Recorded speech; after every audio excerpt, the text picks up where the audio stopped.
రాజు బయట నుంచి తన బెడ్రూమ్లోకి అయితే వచ్చేసాడు. వచ్చి రాగానే ఇంకా ఉయ్యాలలో బాబు అయితే కనిపించకుండా ఉంటాడు. బాబు లేకపోవడంతో ఇంకా రాజు అయితే కంగారు పడుతూ అదేంటి బాబు ఎక్కడికి వెళ్ళాడు, అయితే కళావతి గార్డెన్లోకి ఎత్తుకెళ్ళిందేమో అని చెప్పేసి చూద్దామని చెప్పి రాజు అయితే అలా వస్తూ ఉంటాడు. ఇంకా అంతలోనే ఆ బాబుని ఎత్తుకొని సుభాష్ మాత్రం ఇంకా బయటికి వచ్చేస్తాడు. వచ్చి ఆ బాబుని తీసుకొని వెళ్ళిపోతూ ఉంటాడు దూరంగా. ఇంకా బాబుని ఎత్తుకొని తను ఎవరైనా తనని చూస్తున్నారో ఏమో అని చెప్పేసి దొంగచాటుగా ఆ బాబుని ఎత్తుకొని టకాటక అలా వెళ్తూ ఉంటాడు. ఇంకా కళావతి గార్డెన్లోకి ఎత్తుకెళ్ళిందేమోనని పైనుంచి చూడడానికి రాజ్ అయితే అలా వచ్చేస్తాడు. వచ్చి రాగానే అటువైపుగా చూస్తూ ఉండగా సుభాష్ అయితే ఆ బాబుని ఎత్తుకొని వెళ్ళడం చూస్తూ ఉంటాడు. అదేంటి నాన్న ఈ వీడిని ఎత్తుకొని వెళ్తున్నాడు అని చెప్పేసి చూసి ఒక్కసారిగా షోక్ అయిపోతాడు. ఇంకా ఇక్కడ ఉన్న కావ్య మాత్రం వెంటనే ఇంకా వాళ్ళ మామగారిని చూస్తే అదేంటి మామయ్య బాబుని ఎత్తుకుపోవడం ఏంటి, అసలు బాబుని ఎత్తుకోడు కదా, ఎందుకు ఎలా ఎత్తుకొని వెళ్తున్నాడు, ఎక్కడికి తీసుకెళ్తున్నాడు అసలు అని చెప్పేసి ఇంకా ఇక్కడ కావ్య కూడా ఆందోళనగా అలా చూస్తూ ఉండిపోతుంది వాళ్ళ మామయ్య వైపు. ఇంకా బాబుని తీసుకొని అయితే సుభాష్ కారులో పడుకోబెట్టడానికి చూస్తూ ఉంటాడు. అదేంటి నాన్న ఇటో తీసుకెళ్తున్నాడు వీడిని అని చెప్పేసి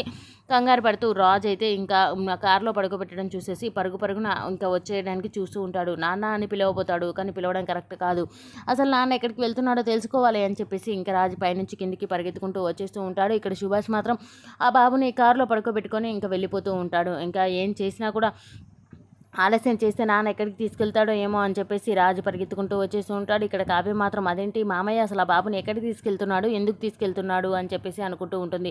అంతలోనే అటు ఇటు చూస్తుండగానే రాజు కూడా పరిగెత్తుకుంటూ వచ్చి మరొక కారు తీసుకొని తను కూడా బయలుదేరి వెళ్ళిపోతూ ఉంటాడు. ఇదంతా చూస్తున్న కావ్య మాత్రం అసలు ఏదో జరుగుతుంది, అసలు ఏం జరుగుతుందో అర్థం కావట్లేదు, దీని వెనకాల ఏదో కారణం ఉండే ఉంటుంది, ఎందుకంటే ఈ మామయ్యకి అవసరం లేని ఆ బాబుని తీసుకొని వెళ్తున్నాడంటే ఏదో రీజన్ ఉండే ఉంటుంది అని చెప్పేసి కావ్య కూడా ఇంకా పరిగెత్తుకుంటూ బయటికి వచ్చేసి ఇంకా యాదగిరి కారుని తీసుకొని తను కూడా బయలుదేరి వాళ్ళ వెనకాలే వెళ్తూ ఉంటుంది. ఇంకా ముగ్గురు కలిసి అలా వెళ్తూ ఉంటారు. ఇంకా ముందు సుభాష్ వెళ్తూ ఉంటాడు, మధ్యలో రాజు వెళ్తూ ఉంటాడు, రాజు వెనకాల ఇంకా కావ్య కూడా వెళ్తూ ఉంటుంది. ఇక ముగ్గురు ఒకరి తర్వాత ఒకరు బయలుదేరి వెళ్తూ ఉంటారు. ఇంకా రాజు ఇంకా నాన్న ఎక్కడికి తీసుకెళ్తున్నాడో ఏంటో ఆ బాబుని అని చెప్పేసి చాలా కంగారు పడుతూ చాలా టెన్షన్తో డ్రైవింగ్ అయితే చేస్తూ ఉంటాడు. ఇంక ఇక్కడ కావ్య కూడా అంతే పరిస్థితి. ఇంకా తొందరగా పోనీ యాదగిరి అని చెప్పేసి వాళ్ళ వెనకాలే ఫాలో అవుతూ వస్తూ ఉంటుంది. ఇక్కడ సుభాష్ మాత్రం చాలా బాధతోనే ఆ బాబుని తీసుకొని బయలుదేరి వెళ్ళిపోతూ ఉంటాడు. అసలు ఎందుకు మామయ్యగా తీసుకుపోతున్నాడు, ఇంకా మామయ్య వెనకాల ఈయన ఎందుకు వెళ్తున్నాడు, వీళ్ళిద్దరి మధ్యలో ఏదో ఉంది, ఎందుకంటే కావాలనే నిజం చెప్పట్లేరేమో అని చెప్పేసి కావ్య అనుకుంటూ ఉంటుంది. ఇంకా సుభాష్ అలా వెళ్తూ ఉండగా ఇంకా రాజ్ అయితే కారు ఓవర్టేక్ చేసేసి ఇంకా తన ముందుకైతే పెట్టేస్తాడు. పెట్టి ఇంక వెంటనే కారు దిగి వాళ్ళ నాన్న దగ్గరికి అయితే వెళ్తూ ఉంటాడు రాజు.